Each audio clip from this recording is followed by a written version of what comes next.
प्रेम पागलपन है, पर जिसने प्रेम जाना उसके लिए सिर्फ प्रेम ही समझदारी रह जाती है। जिन्होंने प्रेम नहीं जाना उनके लिए प्रेम पागलपन है। उन्होंने स्वाद ही नहीं चखा उस बात का, उन्हें धन पागलपन नहीं है, पद पागलपन नहीं है, प्रेम पागलपन है। जिन्होंने प्रेम चखा उनके लिए धन पागलपन है, पद पागलपन है, उन्हें सब पागलपन है। सिर्फ प्रेम ही एकमात्र बुद्धिमानी है। लेकिन भोग भी ठीक ही कहते हैं, वो लोग भी ठीक ही कहते हैं। लोग अपने ही हिसाब से तो कहेंगे ना, लोग तुम्हारे हिसाब से कैसे कहें। लोगों को लगता है कि तुम कुछ डगमगा गए, क्योंकि लोगों को लगता है जैसे वे चल रहे हैं तुम अब वैसे नहीं चल रहे। तुमने लोगों से अपना ढंग अलग कर लिया। तुम्हें आनंद आ रहा है, तुम मगन हो रहे हो, मगर लोगों को लग रहा है कि तुम बेढंग पर जा रहे हो। भीड़ चाहती है कि सदा तुम भीड़ के साथ राजी रहो। भीड़ तुम्हें स्वतंत्रता नहीं देना चाहती है। भीड़ व्यक्ति को बर्दाश्त नहीं करती। भीड़ व्यक्ति की हत्या करती है, व्यक्ति को बिल्कुल मिटा देना चाहती है। भीड़ गुलाम चाहती है, फिर गुलाम हिंदू हो कि मुसलमान कि सिख कि ईसाई कि जैन, कुछ फर्क नहीं पड़ता। भीड़ की एक ही कला है कि तुम्हें पूंछ ले मिटा दे, तुमको पूरा पूंछ दे मिटा दे, तुम तुम्हारी तरह ना रहो। यह भीड़ की एक कला है कि तुमको पूंछ दे, तुमको मिटा दे, तुम तुम्हारी तरह ना रहो। तुम्हारे भीतर भीड़ प्रवेश कर जाए, तुम भीड़ की भाषा बोलो, भीड़ के सिद्धांत मानो, भीड़ का शास्त्र दोहराओ। जो भीड़ का शास्त्र है उसे दोहराओ। भीड़ जो कहे वैसा करो, भीड़ जैसा चलाए वैसा चलो। भीड़ मंदिर जाए तो तुम मंदिर जाओ, भीड़ मस्जिद जाए तो तुम मस्जिद जाओ, भीड़ मस्जिद में आग लगाए तो तुम मस्जिद में आग लगाओ। भीड़ मंदिर की मूर्ति तोड़े तो तुम मूर्ति तोड़ो। भीड़ जो करे वही करो। लोग भीड़ में सम्मिलित हो जाने के लिए उत्सुक भी होते हैं।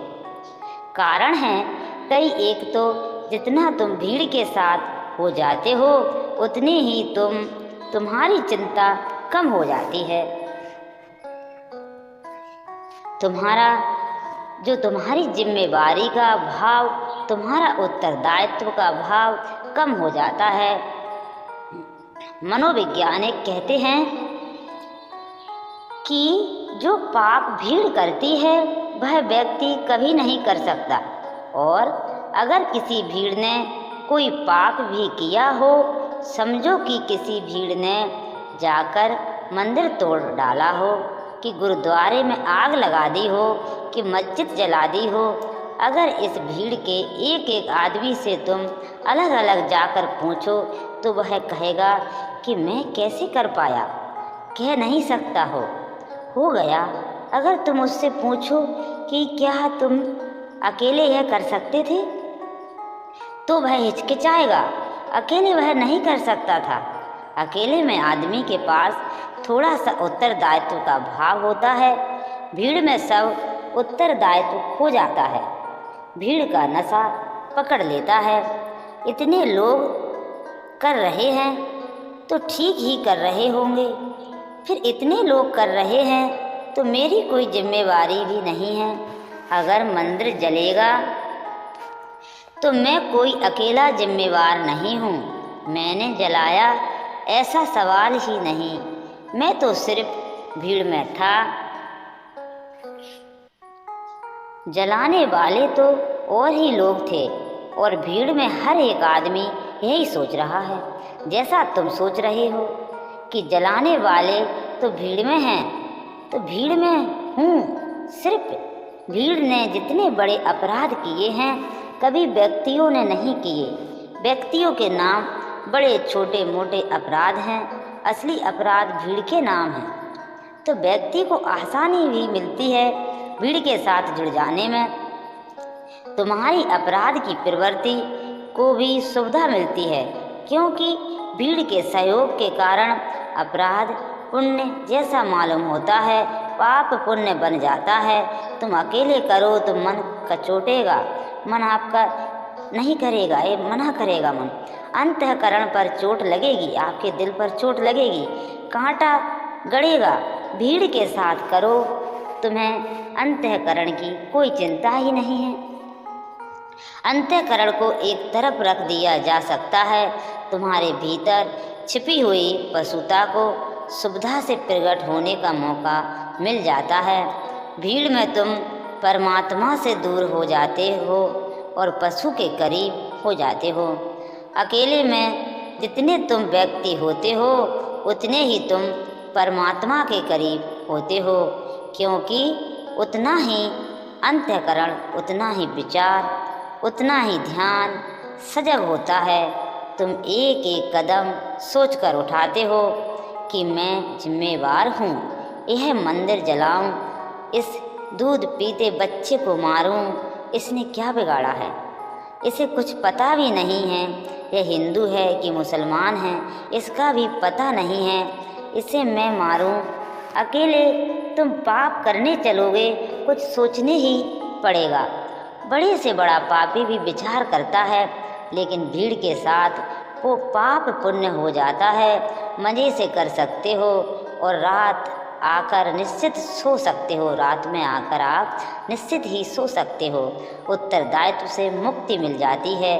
भीड़ में जिस आदमी ने हिरोशिमा पर एटम बम गिराया और 1 लाख आदमियों को 5 मिनट के भीतर राख कर दिया, वह आदमी रात लौटकर निश्चितता से सोया।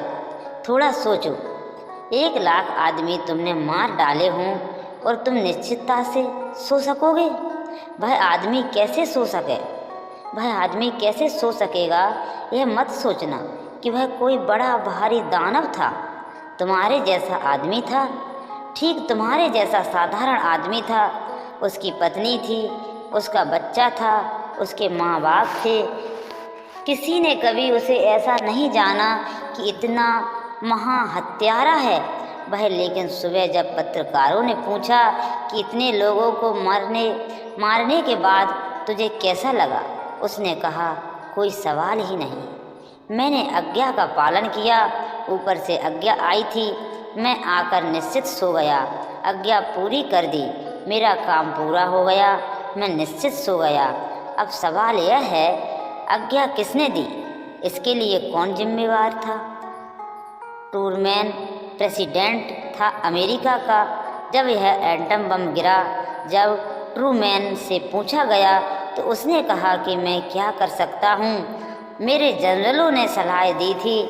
ट्रूमैन भी मज़े से सोया, क्योंकि उस पर कोई जिम्मेवारी नहीं।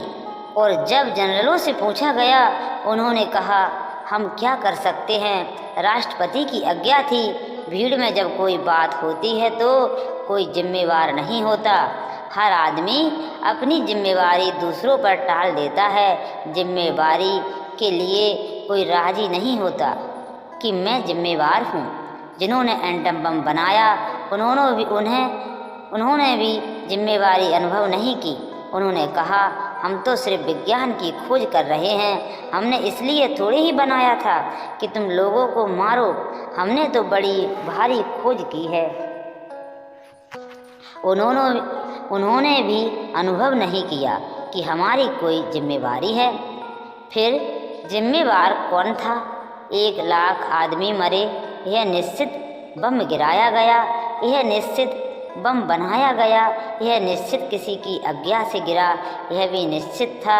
लेकिन इतनी भीड़ संयुक्त है उसमें कि सब एक दूसरे पर टाल दे सकते हैं, कोई जिम्मेवार नहीं मालूम होता। भीड़ में लोग सम्मिलित होना चाहते हैं, क्योंकि आत्मा को खोने का सबसे सुगम उपाय है। और भीड़ भी चाहती है कि तुम भीड़ में रहो, क्योंकि भीड़ का बल उसकी संख्या में है। जब तुम अकेले अकेले चलने लगोगे, जब तुम व्यक्ति बनोगे, और वहीं संन्यास का अर्थ है कि तुम अब अपने अंतःकरण से जियोगे। अब तुम्हें जो ठीक लगता है वह तुम करोगे, नहीं कि भीड़ कहती है कि ठीक है। अब तुम अपना निर्णय स्वयं लोगे, अपने पाप पुण्य के लिए स्वयं जिम्मेवार होगे। अब तुम किसी पर टालोगे नहीं, तो निश्चित ही लोग कहेंगे कि तुम पागल हो रहे हो। फिर अनेक बार तुम्हारे और भीड़ के बीच बड़ा फैसला हो जाएगा। भीड़ व्यंजन करेगी, तुम भंजन करोगे, बड़ा फर्क हो जाएगा। भीड़ कहेगी सत्यनारायण की कथा हो रही है, आओ। तुम कहोगे इस कथा में क्या रखा है, क्योंकि जो कथा कर रहा है उसे कुछ पता नहीं, और इस कथा में सत्यनारायण की बात कहीं आती ही नहीं। यह कथा बड़ी मज़ेदार है, इससे सत्य का कोई लेना देना ही नहीं। तुम शायद मंदिर ना जाओ, क्योंकि तुम देखोगे कि वहाँ एक पेशेवर पुजारी पूजा कर रहा है। पेशेवर कैसे पूजा करेगा? तुम शायद मस्जिद ना जाओ, क्योंकि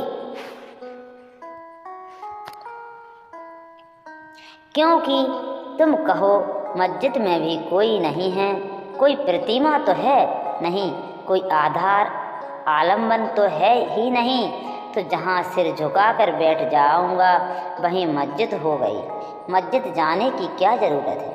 एक सूफी फ़कीर ज़िंदगी भर मस्जिद जाता रहा, इतने नियम से मस्जिद गया, 5 बार दिन में नमाज पढ़ने की।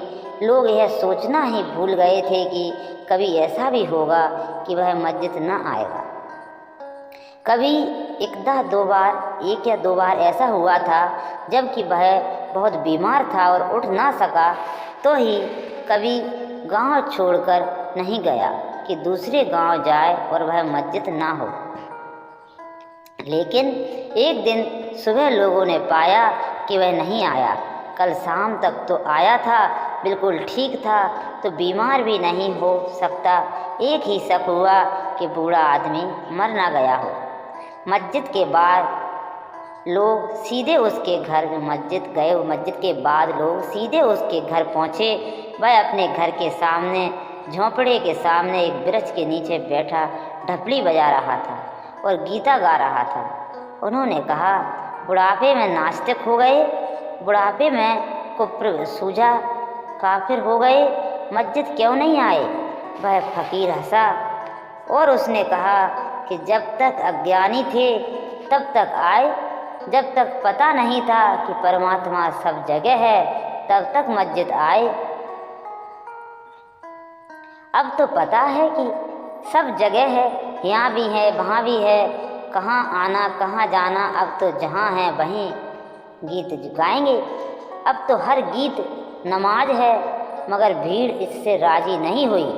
भीड़ ने कहा कि बुढ़ापे में सठिया गया तो भीड़ तुमसे कहेगी कि तुम पागल हो गए हो, तुम्हारा रंग ढंग समझ में ना आएगा। भीड़ ठीक ही कहती है, मगर यह पागलपन इस जगत में सबसे बड़ी बुद्धिमत्ता है।